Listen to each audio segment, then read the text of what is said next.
मध्य प्रदेश में कई मंत्रियों को विधायक के टिकट दे दिए, आपको पता होगी। असल में कोई बड़ी बात नहीं है, वो मुझे ध्यान है एक भरी सर्दी में रात को शीशे टूटी हुई बस में दो लोग सफर कर रहे थे। एक बोला यार इतनी सर्दी है, हवा आ रही है खुली, ऐसे में थोड़ी सी दारू मिल जाती तो ये जान बच जाती। दूसरे ने कहा मेरे पास है पर देसी है, पी लो। उसने निकाल के दी, एक घूंट लगाया, नहीं पी गई, उबकाई आई, बोला बहुत कड़वी है, ये नहीं पी सकता। पहले वाले ने रिवॉल्वर निकाल ली, पीनी पड़ेगी।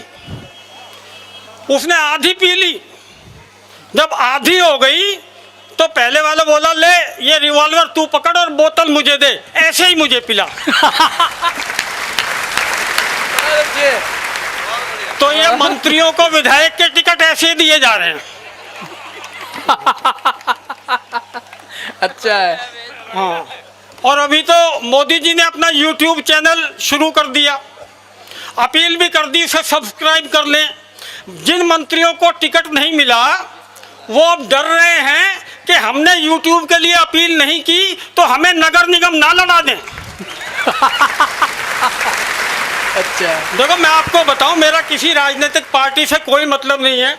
मुझसे पहले जो कवि आए सारे, वो लगभग गुजराती थाली का आनंद दे रहे थे। मतलब आपकी सब्जियां भी मीठी थी। मैं आपको उत्तर भारत की थाली का मजा दूंगा, मीठा ही मीठा मिलेगा, बाकी नमकीन।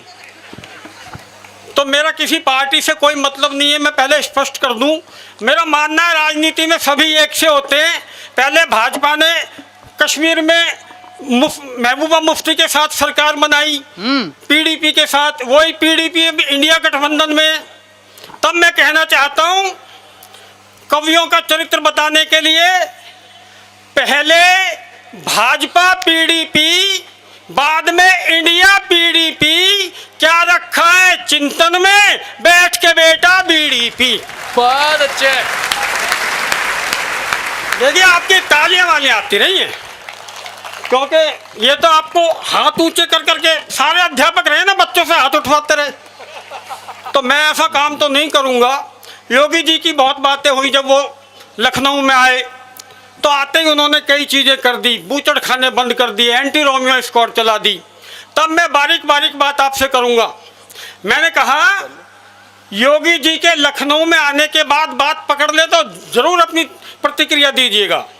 मैंने कहा योगी जी के लखनऊ में आने के बाद चिकन के नाम पर बस कुर्ते ही कुर्ते रह गए। वो एक आदमी पहुंच गया रेस्टोरेंट में, बोला चिकन में क्या, कई दिन से कुछ बना नहीं। मैनेजर घबराया हुआ, कहने लगा कुर्ते लाऊं, खाएगा? उसने कहा मेरा मतलब है आप मुर्गे नहीं बनाते। मैनेजर बोला मुर्गे आजकल यहाँ रेस्टोरेंट में नहीं, वो लड़कियों के स्कूल के बाहर और पार्कों के बाहर एंटी रोमियो स्क्वाड वाले बनाते हैं। अच्छा, ये मुलायम जी का जिक्र हुआ, बड़ा परिवार यूपी का। आपको पता है उस इलेक्शन में उनके परिवार में फूट पड़ गई थी। तब मैंने एक बात कही, उन्होंने आगरा से लखनऊ तक एक्सप्रेस वे बनाया, शुरुआत में ही मिराज और सुखोई विमान उस पर उतारे थे।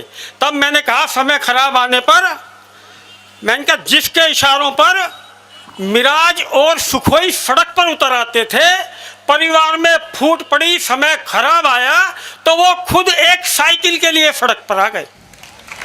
बहुत अच्छे। मुलायम जी को आपने बहुत सुना होगा, मुलायम जी बहुत परेशान थे, कह रहे थे मैं ये समझ में नहीं आ रहा कोई मेरी बात क्यों नहीं समझता, मेरी समझ में नहीं आ रहा कोई मेरी बात क्यों नहीं समझता। एक आदमी ने कहा कि नेताजी आप अपनी बात रिकॉर्ड करो, खुद सुनो और समझ के दिखाओ। बड़ी स्थिति खराब हुई थी। और कांग्रेस के तो इतने बुरे दिन चल रहे थे भाई साहब कि लोगों, ज्योतिषियों तक ने हाथ देखना छोड़ दिया था,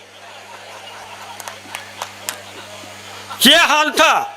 अच्छा, तब नोटबंदी के बाद मोदी जी ने एक गोवा में भाषण दिया, मैं कुर्सी के लिए पैदा नहीं हुआ।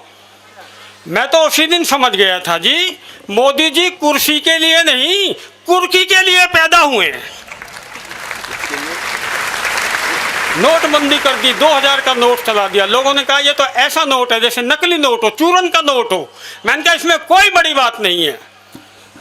2000 का नोट खानदान का सबसे बड़ा नोट है, और खानदान में कोई सबसे बड़ा होता है तो मोदी जी से चूरन का ही बदला देते हैं। भरोसा ना हो तो आडवाणी जी को देख लो।